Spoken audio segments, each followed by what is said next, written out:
Hello? Nope. I forgot to play the freaking intro music. Oh well. Hello? Good evening. I feel like I'm really loud. Am I really loud? Maybe I'm just yelling. We're here. I don't know. There's always an adjustment before we start this. Well, I don't know. We'll say we're good. Okay, gentlemen. Good evening. Welcome to the Paintball Ruined My Life live stream. We are going to discuss this evening Dead Man's Walk. There was a Dead Man's Walk, the last tournament in Ohio. We're going to discuss that. You know, what's the deal with Dead Man's Walks? The pros and cons, you know, and we're going to watch some Dead Man's Walks that have happened in the past. We'll talk about USA rosters and a little bit about NXL Europe, which we will start off with. But we're going to, you know, kill a little bit of time and just see how everyone's doing first. Hopefully everybody's well. This fine evening, the United States of America is playing Belgium in 58 minutes. Best channel in the world. Which one? This one? No. There's way better channels. You know, like the Blues Clues highlights channel. That's what I'm watching. I think that's the best. Okay. The Dead Man's Walk. The Holy Grail play. I don't know. I would rather shoot 5 guys off the break. If one guy could shoot 5 guys off the break, that's the Holy Grail play. I like it. 5 guys off the break. Okay. NXL Europe happened this past weekend. Whoop, I thought I had more notes than that. I guess we're going to read them as we go. Happened in Dreux, France. No, it didn't. Sorry, those are my upcoming notes. The next tournament is happening in Dreux, France. And we're just going to go over the winners and, you know, maybe talk about the standings in Europe for a little bit. And this is one of the tournaments. They have one a year. So in Europe now, they're in the National X-Ball League Europe division. There are 3 tournaments. And one of them is like an invitational only. So it's just for the semi-pro, pro, and WNXL teams. As we can see right here, the Rangers Warsaw, I'm pretty sure it's ALA Rangers Warsaw, took first place. Shock, kind of known as Vegas Shock a little bit here in the NXL semi-pro, took second place. Joy Division in third. In the WNXL, we have Drakina, I think so. I hear that all the time and I still don't know. First place, Belladonnas took second and Karma in third. In Pro 3v3, we have Shock, Ballern, Factory, something else too. They had something else in their name. I cut it off so it fit better on there. Breakout Spa taking third place. In semi-pro, we have Manchester Firm, followed by 5-star in second place. And in third, the Toulouse Purple. We have another slide, and here's just the rankings for the pro men's division. Where we go? We have Warsaw, Rangers Warsaw up there in first place with 400 points, winning the first two-thirds of the events. And I guess they could fold down the rankings if they did like really bad. We have ALA Warsaw in second place, LFT. That's pretty much the Tauntauns. Ronhold Dynamite, then Shock, and there's a bunch of other ones. In last place, though, we have Outrage, or Outrage, with 2 last places. They're a little bit reminiscent of New York Extreme. New York Extreme got dead last in the first 2 tournaments. They were able to turn around in Ohio, I think, got like 17th or 15th or something like that. They're still in last, but certainly higher than 2 points now. I think they have like 60. We went over that last weekend. That's, you know, NXL Europe. I didn't watch any of it. It's kind of a grind, so did not watch any. That's about it. NXL Europe. We might as well just jump to Dead Man Walk stuff. Now let's do more Europe stuff.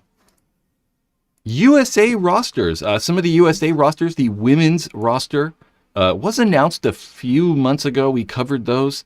But very recently, in the last few days, they announced the men's roster. Right there, we can see Marcelo Margot, Ryan Greenspan, Rainey Stanzak, Chris Shear, Keith Brown, and Colt Lukow. Pretty cool to see Colt in there. I think that all of these guys, except for Colt, have probably played for Team USA in the past.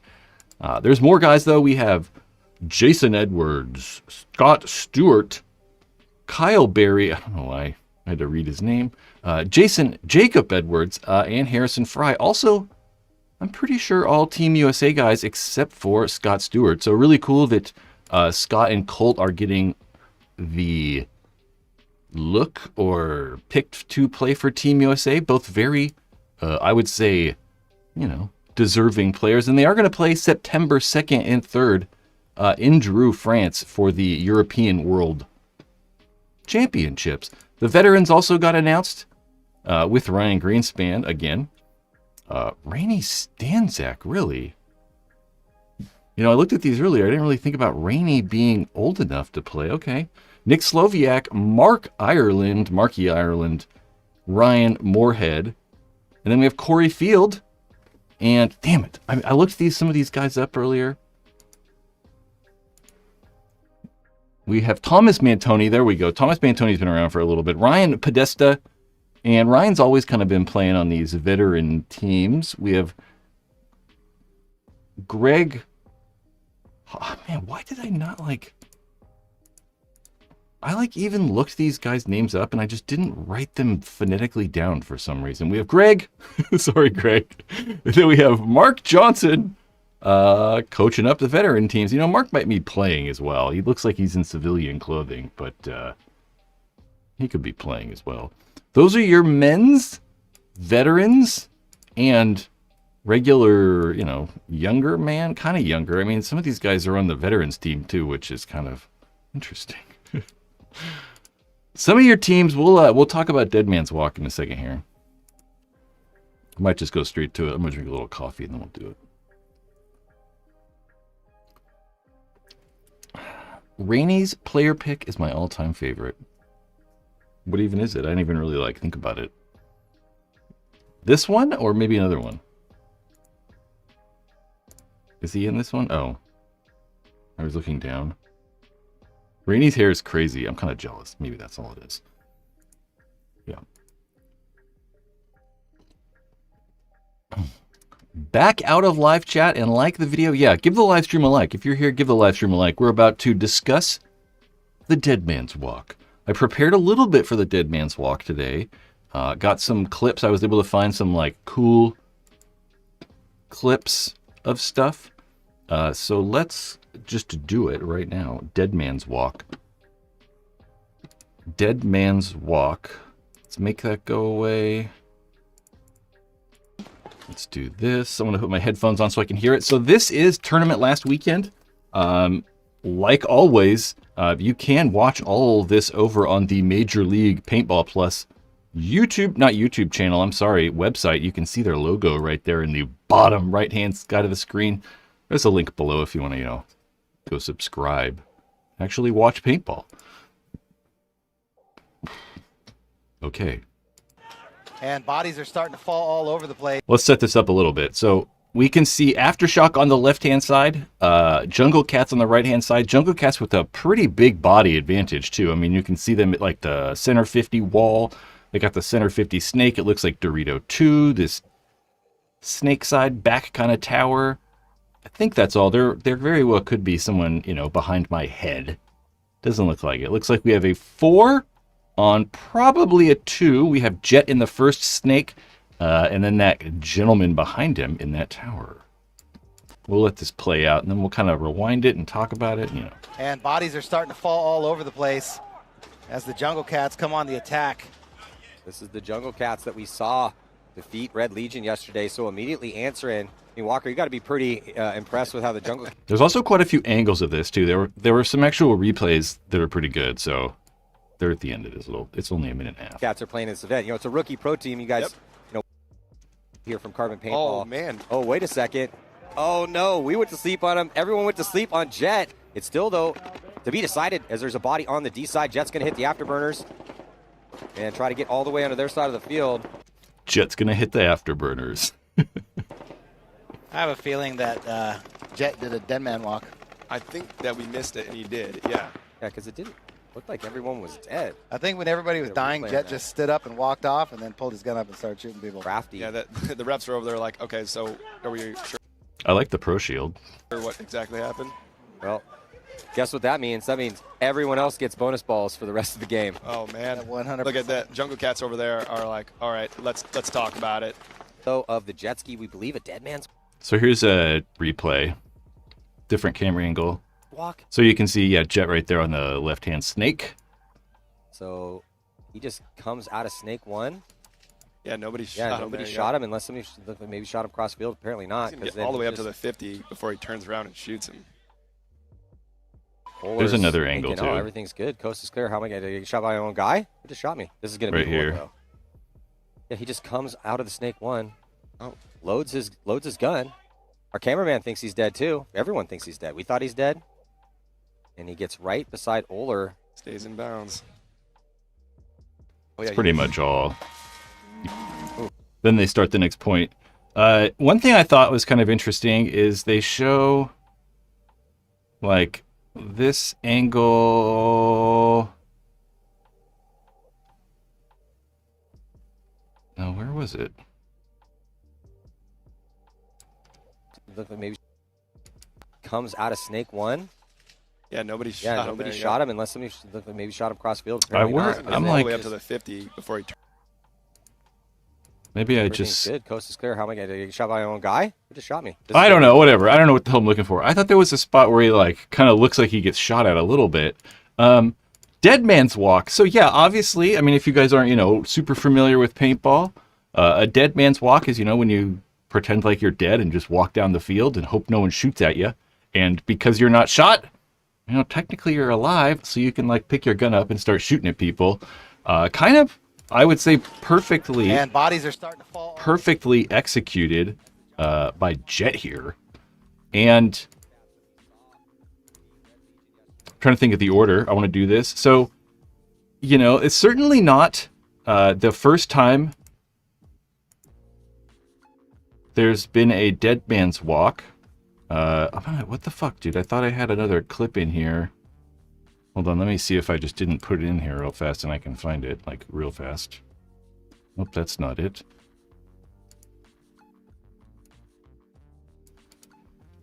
That's not it.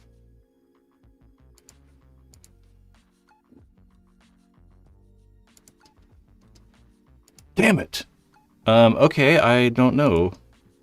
Well, what I was going to say is Dead Man Walks aren't like, extremely rare. They certainly have happened in the past. I did have earlier, I had a clip of Red Legion. I had a Russian guy doing one. The fuck did I do with it? I don't know. Okay, but weirdly enough, I was looking for other Dead Man's Walks, and we found another one by Jet. So this is 2022, the Division 3 Finals, and we have Jet just doing another Dead Man's Walk. There's obviously maybe no commentary over this, but there's another one right there.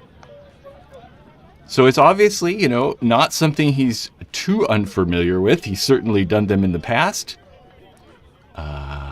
There it looks like probably working, successfully again with the Dead Man's Walk. I don't know, I'm not a fan. I don't like it. I don't know. I don't like it. So we'll come back to this and I'll talk over that a little bit. I'm definitely that guy though, like just like last live stream, we were talking about Jordan Boyum for Collision shooting through the crack. And I'm like, man, I really like that stuff because like it's cool. It's like kind of creative. I know a lot of guys don't like bounce shots because I don't know, it just kind of feels weird and cheap.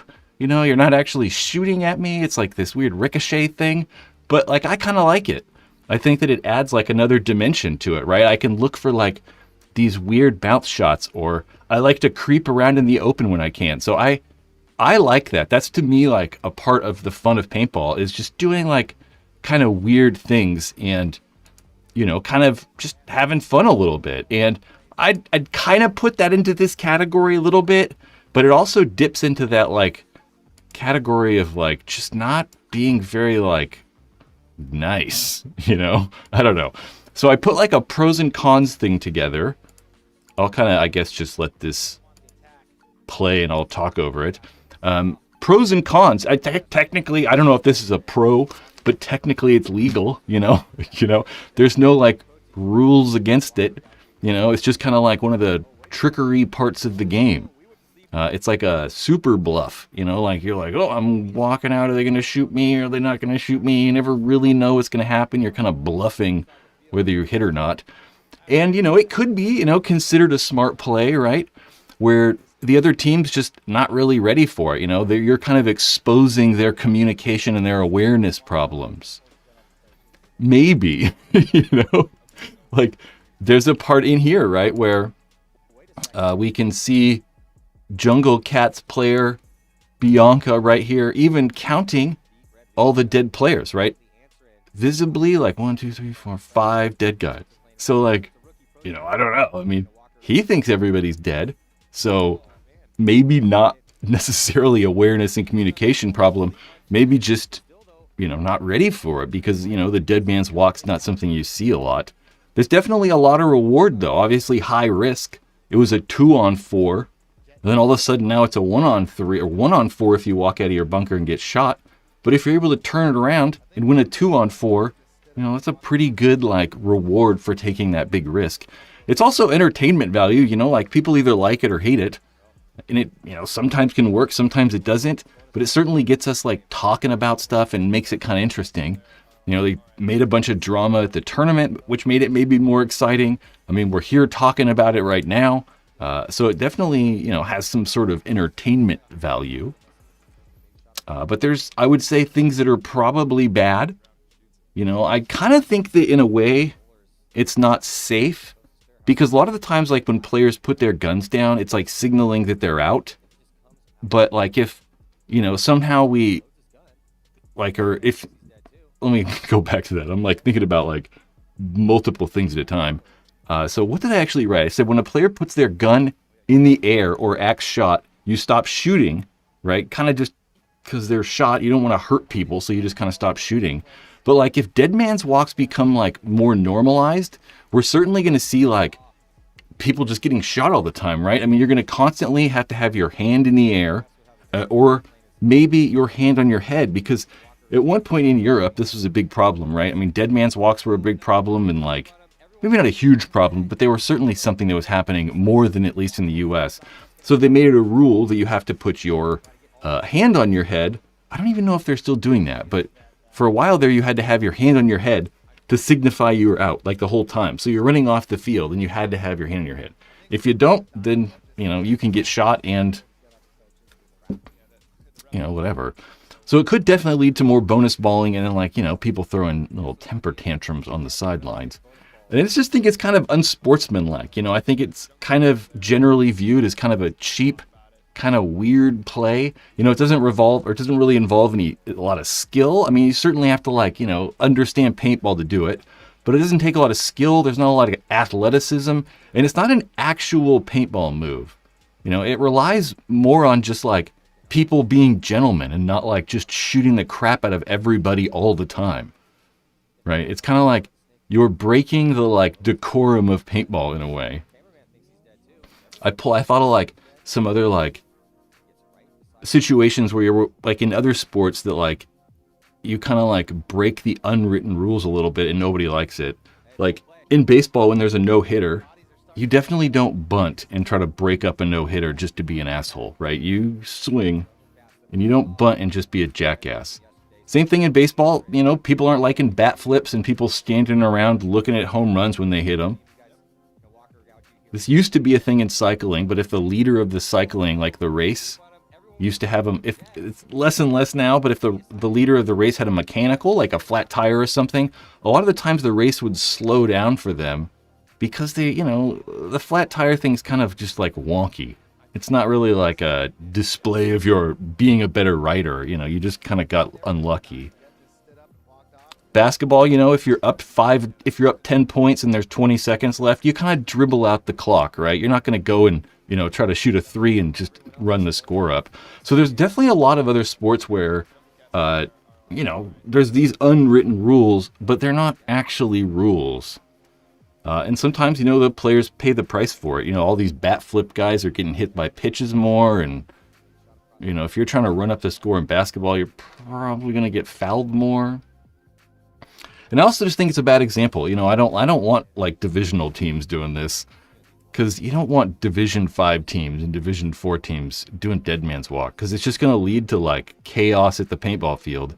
People are going to be arguing about it and fighting and all kinds of stuff. They're going to be like, that guy was shot or he walked out of bounds, or, you know, there's going to be just some sort of fight. And it's kind of the same way I feel about like sideline coaching. It might be okay in pro, but I definitely don't like it at the divisional level. And, you know, dead man's walks aren't really a problem. It's not like it's like a common thing or it's, you know, something that's bad. Mainly, I think, because the field changes so much. I mean, back in the day in woods ball, it was a far more common problem than it is today. Mainly just because the woods ball fields, you know, you could hide in the woods, and now the fields are just so open, you're just more likely to kind of get shot. So I don't know. I don't really like them because I think it's cheap, and it's kind of like not a part of paintball in a way. It's kind of like, yeah. It just seems like a little cheap. It's like, you know, in basketball, when they look for like technical fouls and stuff like that, you know, one of the things they look for is like, are players making a basketball play? You know, are you actually going for the ball, or are you like pretending you are so you can elbow this guy, you know? So dead man's walks like aren't really a paintball play in a way. I could see Mark doing a dead man's walk, but there's also like, I don't know. I don't like dead man's walks. I'm not a fan of it.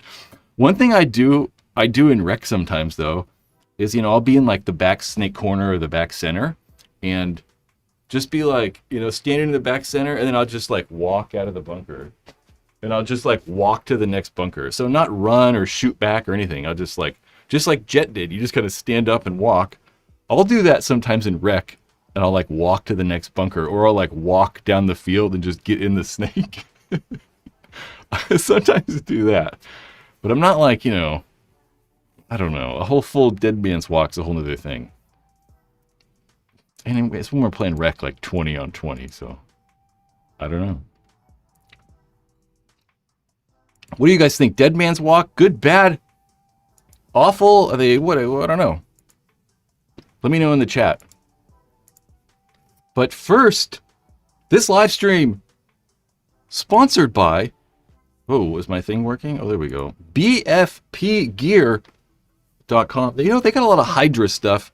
They are a dealer selling a lot of Hydra stuff. Also, you know, sponsoring Paintball Fit, so it sort of makes sense. I would say this is the newest harness on the market, the Hydra Adapt Paintball Pod Pack.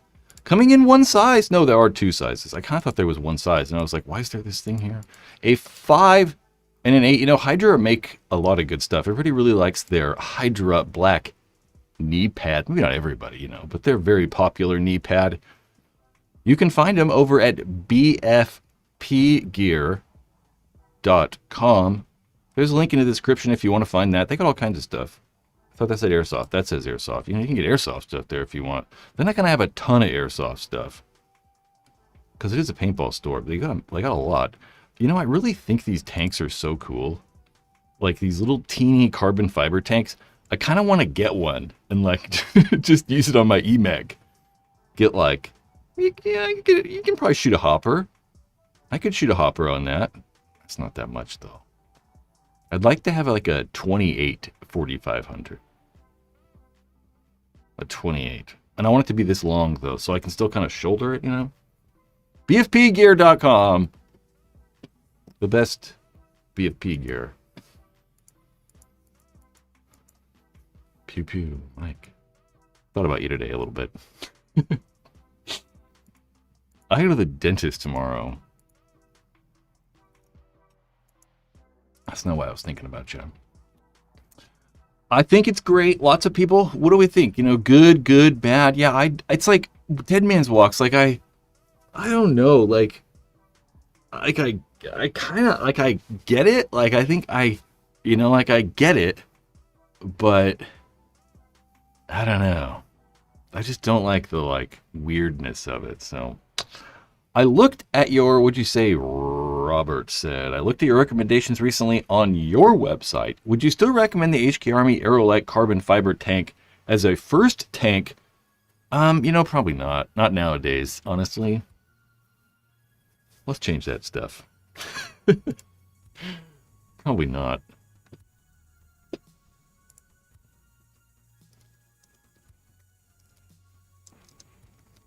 Okay. I would say Ninja for sure. I mean, I put that for sure when Ninja was still gone. I would do Ninja. I mean, I like Ninja still. I mean, I took apart one of their regulators the other day just to see what it was like, to see if it was like the older stuff they manufactured, because they have Ninja Paintball, or like one of the best companies. They went into I don't know if they went into business. They like changed ownership and didn't make stuff for a little bit, and now they're kind of back. And I like took apart one of the newer regulators last week just to kind of see what it was like. And it seemed pretty much exactly the same. So I would probably say Ninja is what I would do. Yeah. I mean, the Powerhouse is also very good, but they're going to get up into that like higher price point. So if it's like your first tank, the value is probably better.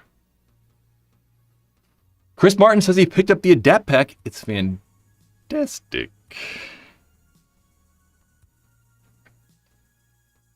Ooh.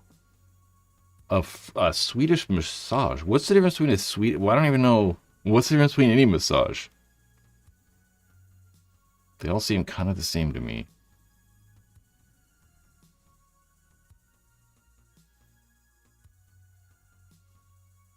Okay, what else do I have on this list? We got some other random shit we can talk about. PNT Kinman Covey over here on, there's a link below to check this out. He's been doing these, like, I don't know what happened there. We'll kind of play a quick portion of this. He's been doing these, I don't know, highlights, top moves of the tournament, doing a little bit way more analysis than I have. And he actually has a lot of more highlights that I just completely missed as well. He does a great job. There's a link below if you want to check out more highlights from the tournament. I would go watch that. Kenman Covey over here on the PNT, the Paintball News something. We had that. Maybe there's a couple other things we might mention. What is going on? There we go. I'm like, what is... That's not what I wanted to be. Yo. What's up, Jenks? Yeah, man, I don't know what happened. I had a video of a Russian Legion player doing it too. Of a Russian Legion guy doing a dead man's walk, but I don't know what the hell happened to it.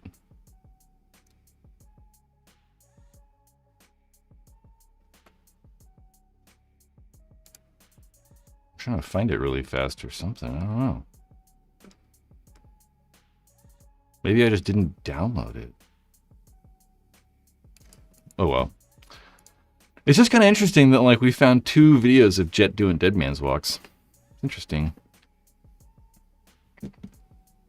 Summaries, what do you say? Updated the recommended gear by year. Also, affiliate links to the better used stores would be cool.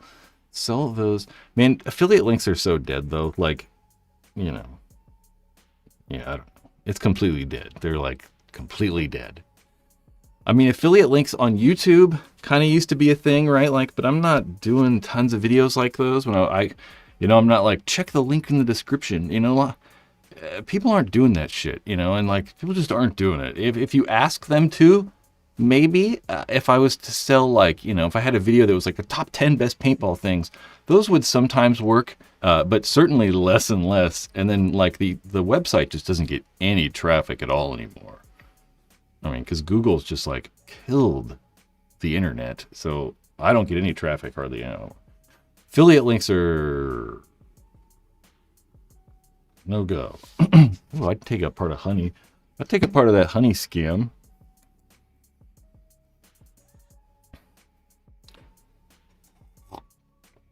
Yeah, they're definitely, I mean, they're still around. Like, there's still affiliate stuff, but just in general, affiliate marketing, like actually affiliate links, like the number one way that people were using the affiliate things is you'd make a website and then, you know, you'd get listed in Google and people would visit the website and click the link and go buy something on Amazon. But Google's like destroyed all those websites. Like you just can't, like, they don't exist anymore, which is good because, you know, those search results were shitty. You don't just want to get to a website, and the only reason the website exists is to get you to click Amazon links. Like, that's like 5 years ago, that's like half of the websites on the internet were all just to get you to click Amazon links. Anyway. Yeah, sometimes the paintball ones, if we offer like discount codes, those are the ones that work because, you know, you're actually, you know, benefiting from buying it. You're like, oh, if I get a deal on this, I might buy this, you know. Anyway, enough about affiliate links.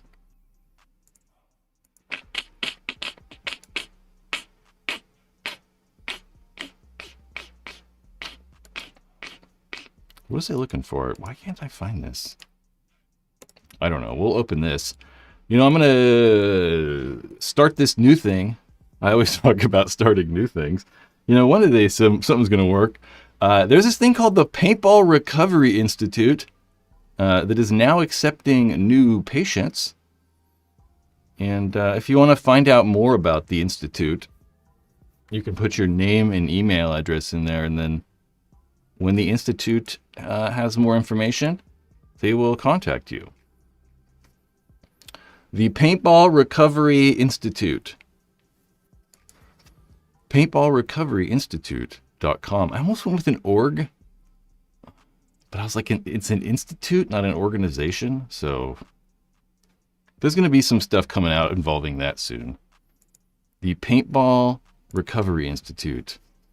Look out for Asian paintball guys. Why are we doing that? I know too many Asian paintball guys. I'll bet like most of the people I play paintball with are Asian paintball guys. Maybe not most. Maybe like 40%, 30%.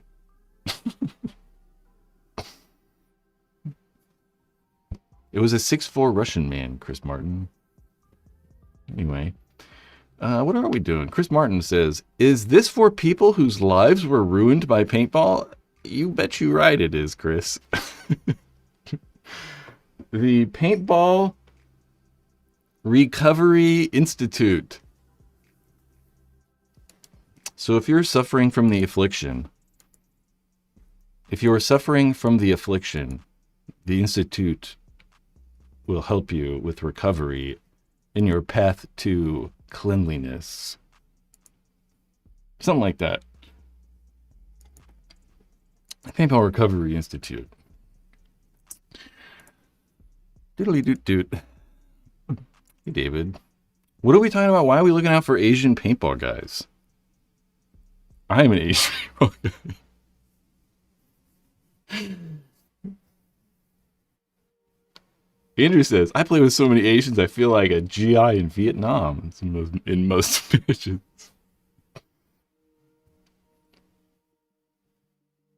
Eric, can I sell Hormesis headbands there? Where? Where are we selling stuff?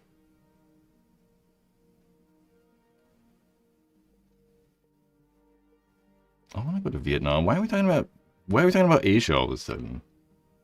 I want to go to Vietnam. I really want to go to France. Forgot what I was going to say there, and I was like, France. I really want to go to France. I don't think I'd come back. You know, just watching cycling and like, I don't know. France is just cool looking. Although it just kind of looks like California in a way too. I'm like, You know, southern France just kind of looks like here. I mean, it just looks like Napa or like the foothills of California in a way. It doesn't really look like that much different. Ooh, Nightball for the birthday. On a Tuesday, that's cool. I remember playing on Wednesday nights, and Wednesday nights was always like, I don't know, Wednesday nights was always fun. It was always like, man, it's Wednesday. Like, it felt like we weren't supposed to be playing paintball. That's what I always thought about, like, the paintball tournaments, too. If you're playing on, like, Friday or Thursday, it's just kind of weird. You're like, wow, playing paintball on Thursday. It just doesn't feel right. Oh. The local massage place just got busted for offering more than massages. That's not common, though. They're actually busting those places? I went into one of the... I've never gone to a massage parlor. I've never even gotten, like, a massage. I was just never really into the massage thing. But I walked into a massage parlor once to see what was going on. They made me leave. It was very interesting. This was so long ago. I was in there for like literally 20 seconds and they knew right away. They're like, sir, do you need a massage? And I was like, I don't know. And they're like, can you go, please? It was very weird. I was like, all right. That was a long time ago. I mean, that was probably like 20 years ago.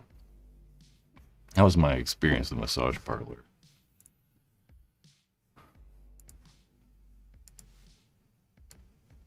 Yeah, those are our paintball topics. The Paintball Recovery Institute. I kind of like it. I think it's kind of fun, so that's not what I meant to hit. I meant to hit this button.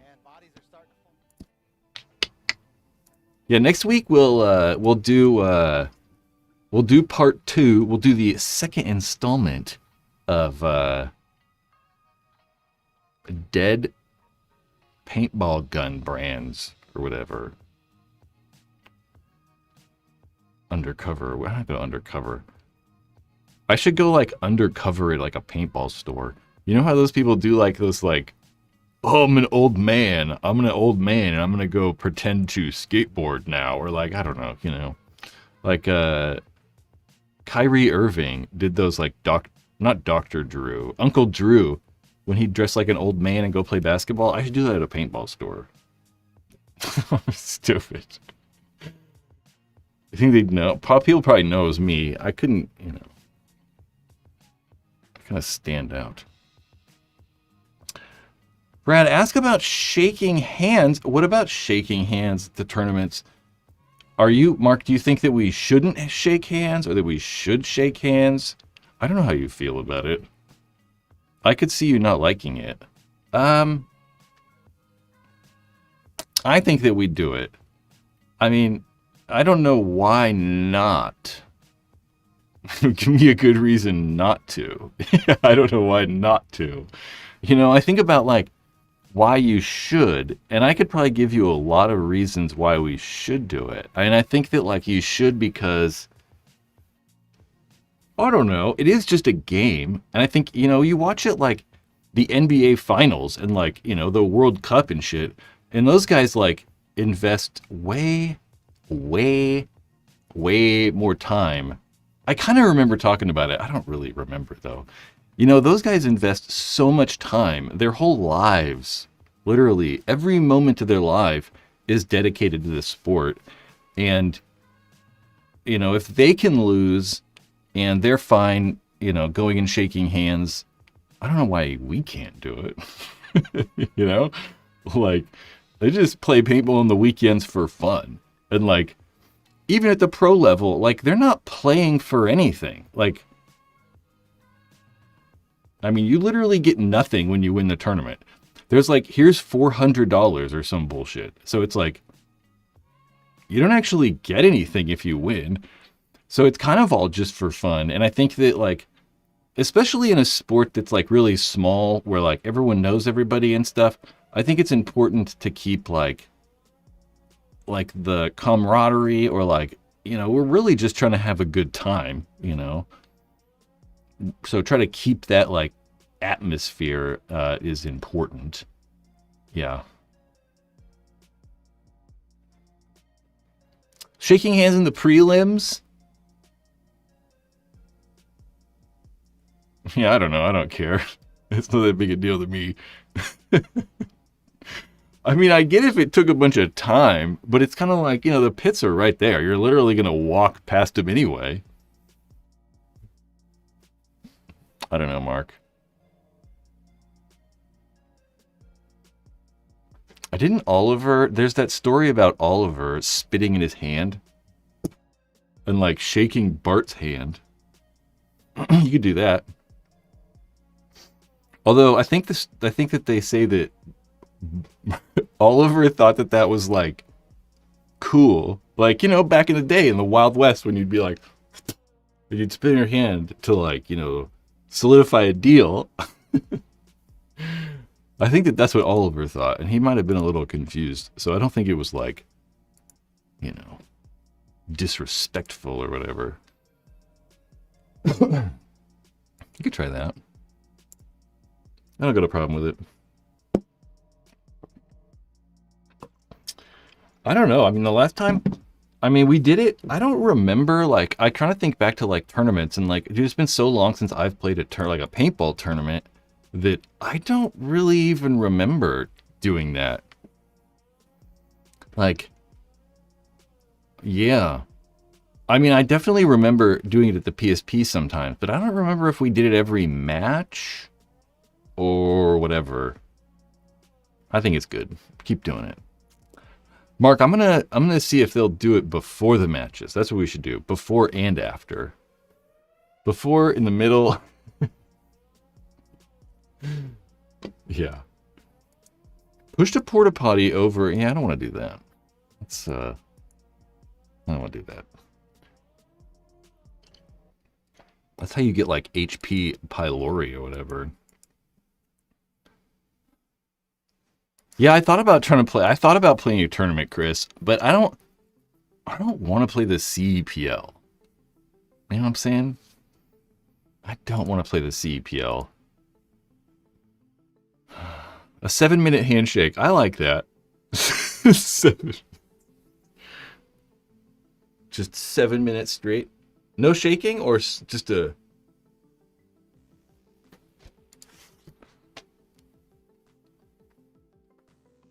Yeah, I like the before and after, Andrew, because you get like the feeling of like what it's like before the match and then after the match. So like before the match, you might be cool. Then after the match, you know, it might be kind of crazy. I like it. Yeah, it's been so long since I played a tournament. I don't know. But we definitely did it at like... We definitely did in swimming. No, not swimming. I don't know why I said swimming. Definitely did baseball. We definitely... I don't know. I'm trying to think about water polo. Because that's the other sport that I would have played most recently team-wise. And I don't know if we did that then either. I don't remember. Honestly don't. But I think we should have. Handshaking is good. You missed everything. What else are we going to talk about? Give me some other cool topics to talk about. I don't know what to talk about. I go to the dentist tomorrow. How was everyone's 4th of July? I didn't really do much. Everyone was like gone. Everyone was all disparate doing other things. So I didn't do shit actually. I'm okay with that though.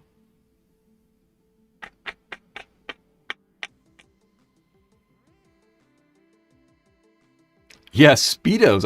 I actually thought about that. I was like, man, in water polo, did we get out of the pool? And were we shaking hands on deck? That's what I was trying to think about. I was like, I don't think so. I mean, I know that like when I watch like, I've watched water polo somewhat recently, and when they play in Europe, they like shake hands after the match on the deck. They like get out of the pool. I don't know. Definitely did it in baseball for sure. Chris Martin. Chris always with the good questions. We'll see if this one's any good. When you worked at the paintball store, did you find working on markers being therapeutic? Yeah, kind of. I don't know, maybe. What was your favorite and least favorite markers to service? I don't know. I don't know. I wouldn't say therapeutic, but I didn't like dislike it that much. I don't know. It's difficult because yeah, I didn't really dislike it when I didn't own the store, because when I didn't own the store, I only worked like 2 days a week. So I wasn't there that much. So when I worked on guns, it wasn't that big deal. I'd do it once a week. I'd do it for like 6 hours a week or something, 8 hours or something like that. It wasn't crazy. But then owning the store, when I was there every day, having to fix stuff every day, I started to not like it. Especially because as me, the owner of the store, I gotta do other shit too. There's all this other shit I gotta do. So I started to not like it. And especially because I had to do it all the time. Every day I had to fix stuff at some point. So I started to not like it. And then hiring people, I just totally didn't fix stuff anymore. I would come help or, answer questions and do that stuff. But yeah, so I don't dislike it. I even think now, there's been times where I'm man, I don't really dislike fixing guns. I kind of miss it a little bit, but I can't go to Ion. I'd like to go to Ion, but I can't do that, unfortunately. There's this mosquito flying around. So I didn't I don't know, I didn't hate it, but doing it so much just got annoying. For sure the worst guns to fix, electric autocockers. Any electric cocker. I don't mind just regular autocockers. They're actually not bad. Any electric ones I could not stand. I mean, dude, fucking electric cockers. Didn't like them. Because autocockers are one of those things that when you're timing a cocker. Oh yeah, Chris. I do want to get that matrix. When you're servicing a cocker, when you're timing a cocker, it's not like a computer, right? I think about computers where it's oh, this is what's wrong. Change this to a 2. It's oh, okay, it's going to work.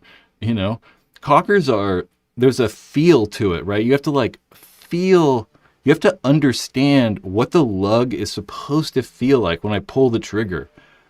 Oh, the trigger spring's a little too soft or whatever, or I don't know, whatever. The hammer's too, whatever. There's all kinds of things that it doesn't sound right, or it doesn't feel good. So there's lots of, I don't know, ways fixing cockers. And then the electronic ones came, and it kind of got rid of all that stuff. They kind of made it so rather than the feel of the gun, you couldn't tune it or make it work to feel like we'd been doing for 20 years. Now it was oh, you've got all these electronic things on it, and you have to adjust all the settings in the board versus the feel of it. You couldn't just turn this and back this off a little bit, or adjust the the three-way needs to the cocking rod, not the cocking rod, the fucking timing rod needs to come back, or it wasn't that anymore. It was all these electronic settings, and it was just a pain in the ass. It just took forever. And those guns weren't supposed to be electronic anyway. I talk about it all the time. The autococker wasn't even supposed to be mechanical, or yeah, it was. It wasn't supposed to be semi-auto. It was a pump gun. They put all that crap on the front of it. It became semi-auto, and then you put more crap on it, then it becomes electric, and it just gets there's just too much shit on it. It wasn't ever supposed to be like that. It's just all kind of cobbled together to make it work. So they kind of just didn't work well. So 100% electric guns are the worst. And I would say Tippmanns and Spiders, Tippmanns and Spiders, those Spider style guns or Tippmanns were very easy to fix. I'm very proficient at them. I could probably take apart an A5. The A5 might be a little hard. I could do a 98 blindfolded 100%. Fully disassembled over there, blindfolded, I could feel it together. That might not be that hard though. Pretty quickly I could feel it together. So I put together so many of those guns that it was not bad to fix those. It was kind of just mindless.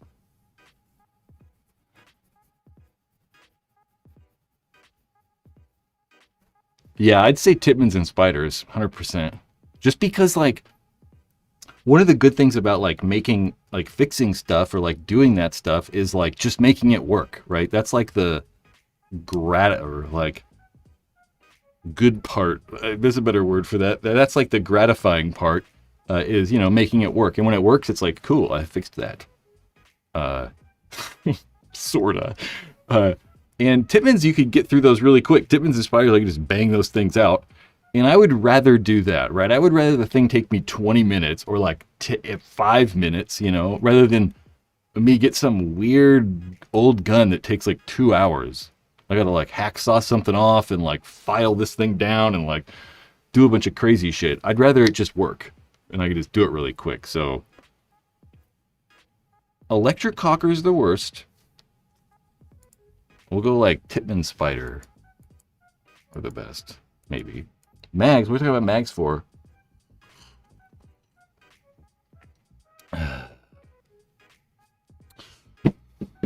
What size O-ring? A 15? I don't know what you're talking about, 15s. Yeah, cockers? I don't know. Gush says he has 4 of them. 4 cockers to fix. Every one of them has something different wrong. I don't mind cockers. I mean, one of the hard parts about fixing stuff nowadays is like Chris Martin in the chat has a old LED. I think it's an LED. It might be an OLED matrix, like a DM3 or whatever. And man, you know, the paintball store, it'd have been easy. I have like all the tools and I got like air right here and like gauges, whatever I need. Now I'm like, damn, I only got Allen wrenches and like a couple random tools. I don't like have all the cool stuff I used to have, so it makes like fixing stuff hard. Same thing with cockers. Like I don't have a way to test the LPR pressure anymore or do that cool stuff. I don't have like a valve tool. You know. What'd they do? They did something in the late 90s and early 2000s. See, I'm talking about blowing hoses. That's why you need a reg tester. Man. Let's see what we find on here. Auto Cocker LPR Reg test tester. What are people doing on here?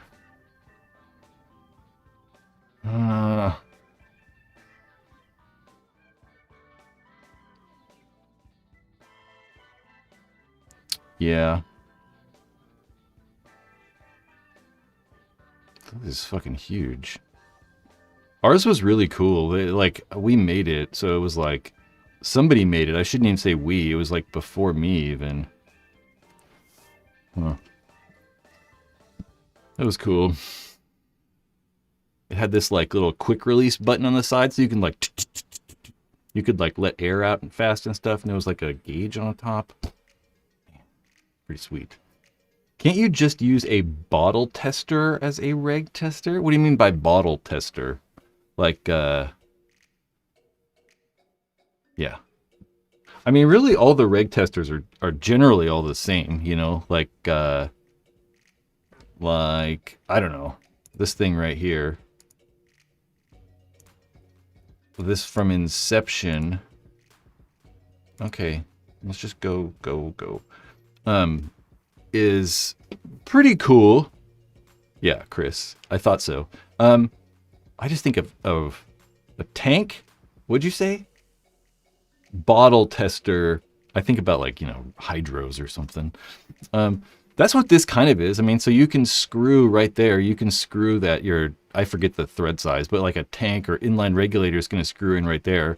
And then this transducer just plugs in, and then you just plug your Cocker LPR right into there. But you're probably going to have to change these gauges. So like this is outputs up to 1400, which is really high. That's a good one, actually. What's that one? It should be really low. 180, which is good too. So this is that low pressure one that you want to use for a Cocker. And then this would work for... Really, this is probably only good for tank pressure. So something to keep in mind for gauges. Gauges are going to work the best when they work like right in this center band. So if you need to read like 180 psi, right, you'd probably want this gauge to go to like 350. So like the 180 was more at the top. So this is good for that LPR because most LPRs in the Cockers are going to be like 60 or 80 or, you know, somewhere right in there. So it's not like too stretched out. But like this would be good for regulator or like tank pressure because your tank pressure is going to kind of probably sit up in this top band around like 500. But for a inline regulator that's going to be in this like under 200, you know, you'd want to get a different gauge. I like this quick disconnect method. This is what I did for a long time. We had an Air America Guardian, and I had like a bunch of different gauge sizes though, way more than 2. That's for goddamn sure. I just stuck an air pressure gauge on an 32 degrees on off, 100%. It's all the same thing. It doesn't really matter. Whatever. The one thing that's good though about like these things is one of the things that you want to definitely look for. Matt? Dude, I don't know what the fucking super chat shit. I even like went over all this shit to make sure it worked. None of it goddamn works. I appreciate super chats are freaking awesome. Any idea who's the industry magician at optimizing? I like industry magician. Damn, I have no idea. Like people servicing those guns? I don't know who's the best. I know that like there's probably one person that I know that can fix it for sure. Tim Furpo. Tim Furpo owns Paintball Tech with a K. Like paintballtek.com. Tim's great. I mean, he's like a Planet Eclipse certified tech. So he like travels to tournaments for Planet Eclipse and stuff. And Tim's great. I mean, we at one point sold him like, so I worked for Angel Warranty Center. No, I don't know why I'm quoting that. We were the U.S. Warranty Center for a long time. And we sold him all the parts at one point. Angel stuff we had too. So Tim's probably who I would say, but there may be somebody out there who specializes specifically in like old die matrices or the old matrix guns too. So what I would probably do is I would go on Facebook and try to find like a matrix Facebook group, like a old matrix Facebook group. And they might be able to say there's this one guy who's like really good.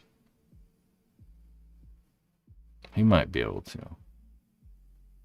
What was I talking about? I was talking about something else and then started talking about this. Oh yeah, gauges. One of the things that's important for these testers though is I don't know about this one, but honestly, I just don't know what the easy on off is. I haven't like messed with those things enough. One of the things that's important though,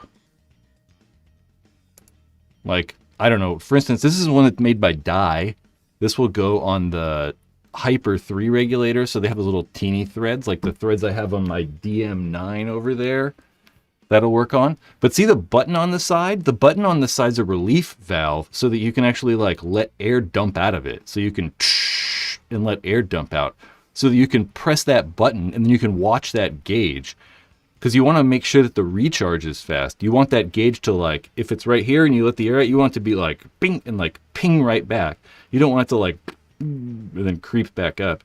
So you really want to be able to like kind of test that recharge rate on, you know, whatever it is, whether it's that tank regulator or inline regulator. So you kind of can use any on off for any ASA thing. It's just good to have one that you can like let air in and out of. It doesn't have to be crazy. You know, anything that just you can, you know, a physical on off is probably the best. So, yeah.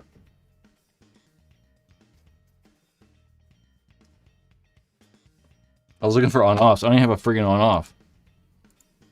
Yeah, spiking too. That's a very good point also. Because it'll creep. You could just, it could not even, you know, come back. It could just constantly keep going up, climbing and climbing and climbing and climbing and climbing.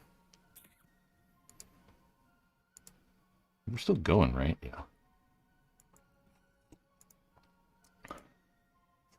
Okay, you know what's happening right now? The United States is playing Belgium, and I'm going to go watch it. I've been watching so much goddamn soccer. I'm starting to get into it. I don't know if that's going to happen because it's very difficult to actually watch football in America. Not really, but, you know, it's harder. Go watch soccer, guys. Cheer on America. We'll come back not Tuesday.